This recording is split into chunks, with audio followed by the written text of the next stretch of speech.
Paz do Senhor, meu amado, bem-vindo de volta à nossa escola bíblica. Nós estamos estudando o Evangelho de Lucas. Então pega a sua Bíblia, pega o seu caderno de estudos, olha o Senhor, pede a Ele discernimento, entendimento, conhecimento, sabedoria, pede a Ele proteção para que nós possamos desvendar dos seus mistérios.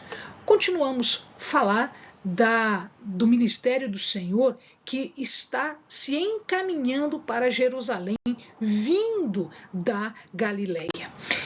E aqui nós vamos ver, a partir do capítulo 11, uma parte em que, quando Jesus estava orando, um dos seus discípulos pede a ele que os ensine a orar como João fazia ou fez com os seus discípulos.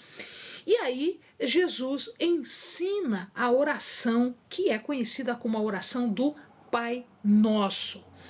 Ele fala de Pai, na verdade a palavra Pai é tradução de Abba. Abba é uma expressão que as crianças usam em relação ao seu pai.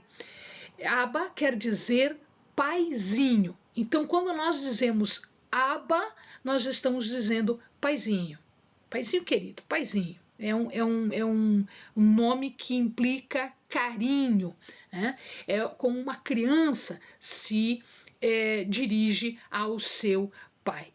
E Jesus aqui está ensinando o que com isso? Chamando Deus de Pai, que Deus era o Pai deles, né?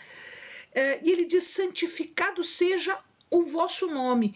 Quando ele fala em nome, o nome aqui era tornado santo, era reverenciado, era santificado. O nome para eles significava todo o caráter de uma pessoa. O nome refletia a totalidade do ser de uma pessoa. Então, quando se muda o nome, muda-se o caráter do nome da pessoa. Quando se dá nome a alguém, se reflete o caráter desta pessoa. Tudo aquilo que é revelado acerca desta pessoa. Então, refere-se a tudo quanto Deus é e tudo quanto ele revela de si, né? Claro que nós não conseguimos reconhecer tudo, absolutamente tudo que Deus é. Nós não temos esta capacidade. Então Deus vai se revelando, e à medida em que Deus vai se revelando, o nome dele vai sendo ampliado. Então nós temos Yahvé, e junto com Yahvé nós vamos ter muitos outros nomes, exatamente por conta de algumas características que ele vai revelando enquanto isso. Então, à medida em que ele vai se revelando, ele vai exigindo uma atitude diante desta revelação. E ele diz: venha a nós o vosso reino, o teu reino. Que reino é esse? É o reino de Deus. Quando Jesus vem, na verdade, ele está inaugurando o reino de Deus. Este era o assunto, este era o motivo do ministério de Jesus. É chegado a vós o reino de Deus. Então o reino tinha vindo para o coração, para a vida dos homens que estavam se sujeitando a Deus e aceitando o seu caminho. E ele pede para nos dar o pão nosso de cada dia. Este pão é o suprimento, não é pão só de alimento, amado. Pão, o alimento aqui, não é só o que alimenta o corpo, mas é também o que alimenta a alma. Então, quando ele diz o suprimento, pão, ele está dizendo tudo que nós temos necessidade. Não só a parte física do alimento, como alimento de corpo mesmo, como também o alimento de alma, de espírito. E ele pede: perdoa-nos como nós temos perdoado. Então, se até o homem que é do jeito que é capaz de perdoar, nós podemos então confiar e nos achegarmos a Deus, que Ele é misericordioso o suficiente para nos perdoar, mesmo que nós não tenhamos qualquer mérito, qualquer razão de pedir perdão. Então, o perdão de Deus brota da graça de Deus, brota da misericórdia de Deus, brota do amor de Deus, não brota do nosso mérito, do mérito humano, né? E aí, ele então fecha a oração reconhecendo as nossas fraquezas diante das tentações. Então, que Deus venha em nosso auxílio, né, para que Ele nos livre de toda e qualquer tentação, porque nós não somos capazes sozinhos de resistirmos ao inimigo, às tentações do inimigo.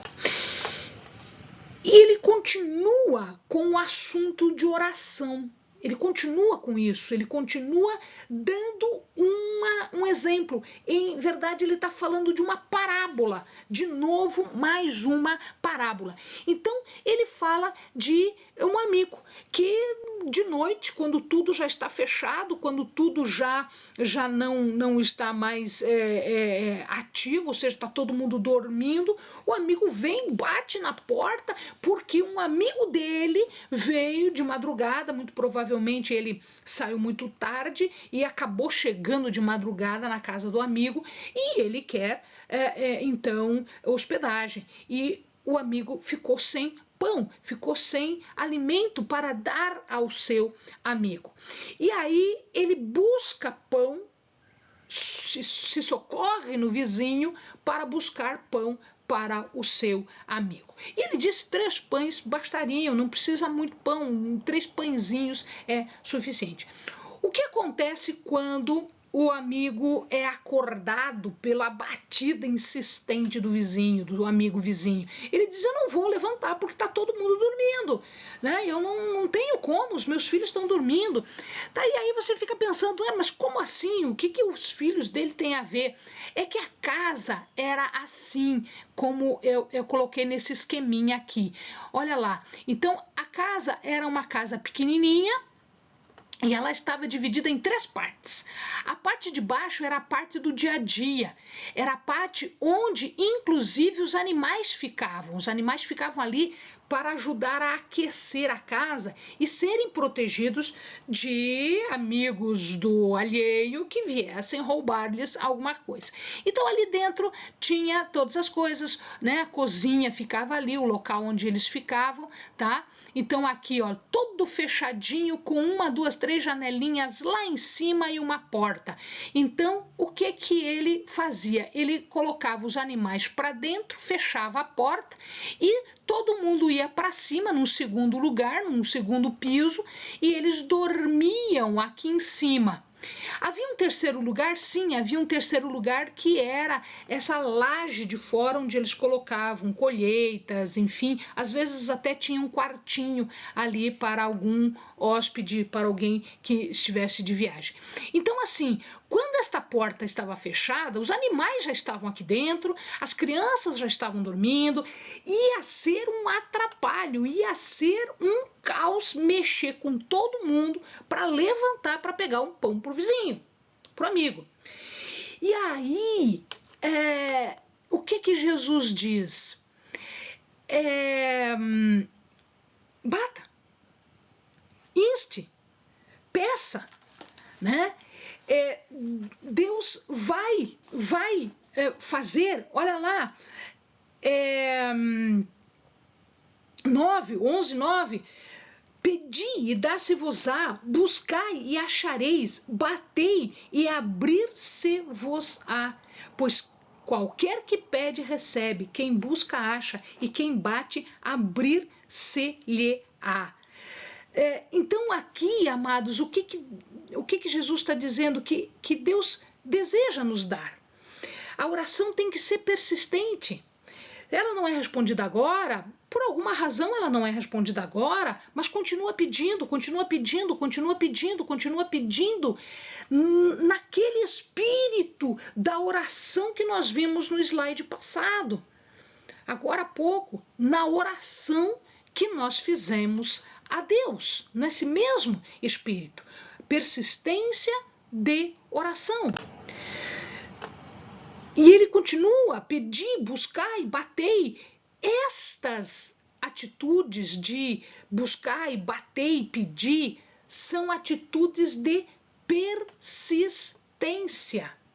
Né? Pedir e você vai ter, buscar e você vai ter, bater e você vai ter. Então, quando eu peço, quando eu busco, quando eu bato, veja que eu estou insistindo, insistindo, insistindo, insistindo. Tá? Qualquer que pede, recebe. Quem busca, acha. Quem bate, abre. Né? Então, essa verdadeira oração, ela não deixa de ser ouvida, ela não deixa de ser atendida. É claro que existe um tempo que é o tempo kairos de Deus, não é o tempo cronos. Cronos é o nosso tempo. 1 dia, 2 dias, 3 dias, 1 hora, 2 horas, 3 horas. Isto é o nosso tempo, é o tempo cronos. Tempo kairos é o tempo aceitável, é o tempo da soberania da vontade de Deus que vai se realizar. Deus não está indisposto. Ele está dando. E aí ele faz a comparação. Né? Se um homem dá aos seus o que é de melhor, quem melhor do que Deus o fará? Então ele diz, vocês que são maus, quando um filho de vocês pede um pão, você não vai dar uma pedra. Quando ele pede um peixe, você não vai dar uma serpente. Quando ele pede um ovo, você não vai dar um escorpião. Veja que como as coisas se parecem, né? Uma pedra parece com um pão, uma serpente parece com um peixe, um escorpião se parece com um ovo. Tá? Então, você não vai dar uma coisa parecida, mas que faz mal. Você vai dar o melhor, que é o pão, o peixe e o ovo, ou seja, você vai dar o melhor para aqueles que são seus. Logo em seguida, quando Jesus está agindo, chega até ele um mudo. Ele tinha um espírito, um demônio de mudez. E aí, quando Jesus exorciza, quando ele expulsa o demônio, o mudo começa a falar, porque quem deixava ele mudo era o espírito. E as pessoas se maravilham, as pessoas ficam, nossa, olha, veja, chegou para nós o reino de Deus, glória a Deus nas alturas. Mas alguns, como sempre acontece, dizem o seguinte, não, ele está fazendo isso por Beelzebul. Beelzebul é Baal-Zebul, ou Beelzebul, a gente traduz como Beelzebul, é Baal-Zebul. Baal-Zebub ou Baal-Zebul era um deus cananita. Baal-Zebub era o deus das moscas, porque ele se parecia com umas moscas. E aí o que eles fizeram? Eles chamavam, eles mexiam na palavra e não era Baal-Zebub, era Baal-Zebul, que é o senhor do esterco, o senhor do que não presta. Tá? Então isso é uma chacota que se fazia com o nome desta divindade cananeia. E eles diziam que Jesus curava por Beelzebub, que é o deus da habitação, o deus do lugar alto, aquele deus. Né? E eles então pediam um sinal. E aí Jesus, prescrutando os seus corações, ele viu a maldade do coração deles. Ele disse, essa geração corrupta, essa geração má, ela quer um sinal dos céus. E aí ele propõe uma parábola para explicar isso, que o reino é dividido pela falta de união. Então, se Beelzebul se volta contra os seus, ele não pode subsistir. Porque um reino não pode subsistir se ele começa a brigar com ele mesmo. Então, se o poder de Jesus vem dele, é que o reino está brigando com ele mesmo e ele vai à bancarrota, ele vai ser destruído, ele está dividido, falta de união. Mas se Jesus está expulsando demônios pelo dedo de Deus, ou seja, pelo amor de Deus, pela misericórdia de Deus, por aquilo que Deus tem para o seu povo, o qual ele ama e ele tem por alta conta, então é chegado o reino de Deus. A lição aqui é de um valente guardando as suas coisas e um mais valente, mais forte ainda, chegando para vencer o poder do mal. Então era isso que Jesus estava mostrando, que o reino de Deus era superior ao reino dos demônios que estavam imperando e que ele veio sim para destruir este reino do mal. Portanto, o reino de Deus era chegado. E ele continua, ele diz, olha, se um espírito que deixa o homem, ele não é expulso, eu não faço a obra até o final, mas ele sai, ele fica andando, vagando por aí, não acha repouso, não acha lugar, o que ele faz? Ele volta, encontra a casa varrida, limpinha, tá tudo arrumadinho, né? Moralmente tá bem. O que ele faz? Opa, esse é um bom lugar. Ele vai, manda que outros venham junto, ele vem com mais 7, e aí o estado último é muito pior do que o estado inicial. Então, ao se ver livre de um espírito, nós devemos preencher o lugar. Como se preenche o lugar? O mal deve ser substituído pelo bem. Né? O mal deve estar substituído por Deus. Nós devemos estar cheios de Deus. Não deixar espaço, não deixar lugar para que o mal volte a habitar a pessoa. Nisto, quando tudo isso estava acontecendo, uma mulher grita, uma mulher fala uma bem-aventurança sobre a mãe de Jesus. Bendita, bem-aventurada é aquela que te deu a luz, é aquela que te amamentou.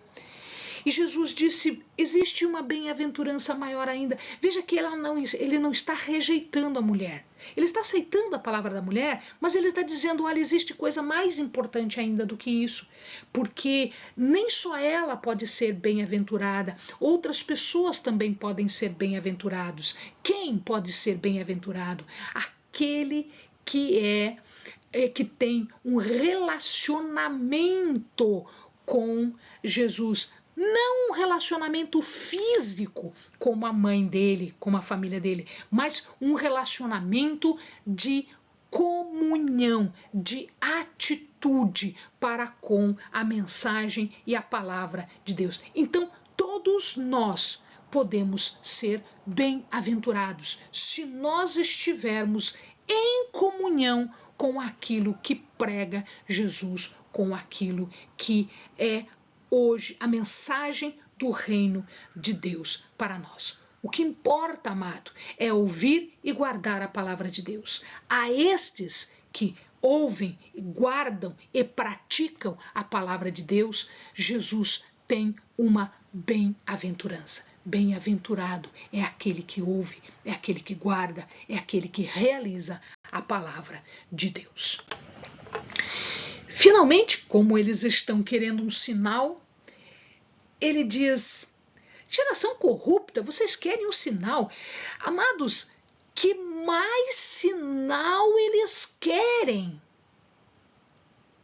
Que mais sinal eles querem? Mudos falavam, cegos viam, paralíticos e deficientes andavam, as pessoas eram curadas das suas mazelas, das suas doenças, as pessoas estavam recebendo uma lição eterna. Que mais sinal eles querem? Essa geração corrupta quer mais o quê? Então, Jesus diz, um outro sinal não vai ser lhe dado a não ser o de Jonas. Mas que sinal é esse de Jonas?